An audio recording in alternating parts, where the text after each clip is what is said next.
Hello, this is the 7th or 8th book that I've read off the Carnegie Medal long list. And I think on one of my previous videos I was saying that I was waiting for one of the wow books, a book to really wow me, and it is this one. So far out of the 7 or 8 that I've read, this is the one that really did it for me. And it's by Manjeet Mann and it's called The Crossing. And funnily enough, her book that she put for the Carnegie Medal last year, Unrebel, was the book that I chose as the one that I thought would win. Fantastic book this is. Again, it's all in verse. It's a verse novel, which I think really adds to it, because by condensing the language, you're sort of almost heightening the emotions. Every word matters. We've got the story of Natalie, and her world is falling apart. Her mum just died of cancer, and suddenly they have got to leave their flat. There's a very real risk of them becoming homeless.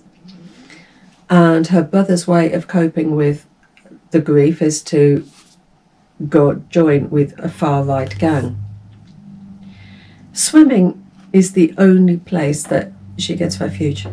Her mother wanted, while she was suffering from cancer, she wanted to swim the channel, because, you know, it's the only place where she didn't feel the pain almost.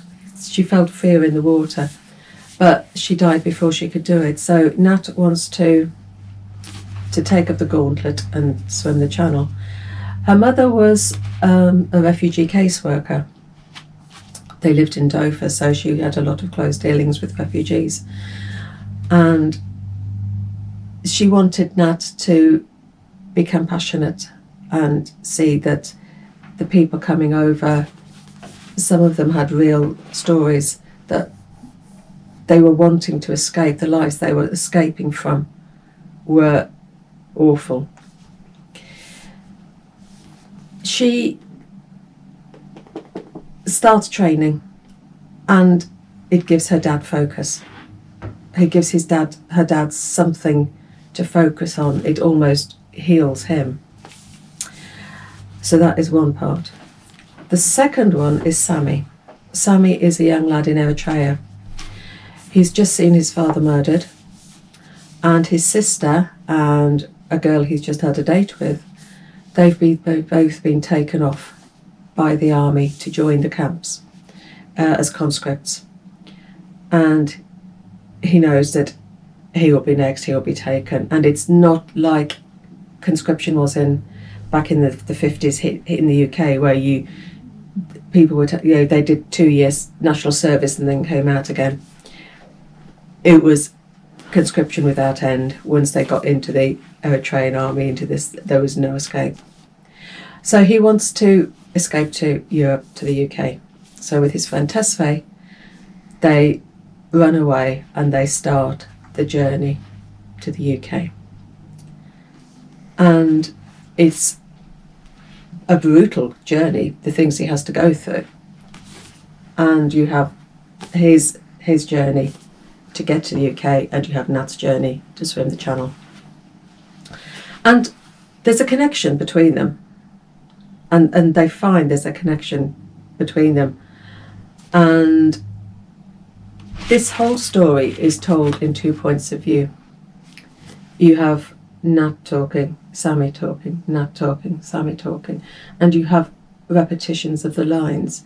When Nat's part finishes, the last 2 lines, or the last couple of words, will be the beginning of Sammy's speech, Sammy's point of view. So it's showing a connectedness between them, because where one ends, the other starts.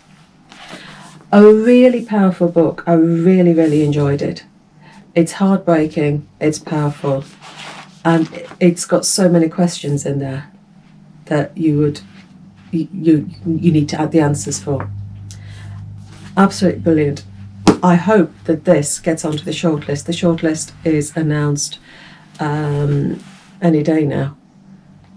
I really hope this gets to the shortlist and does well.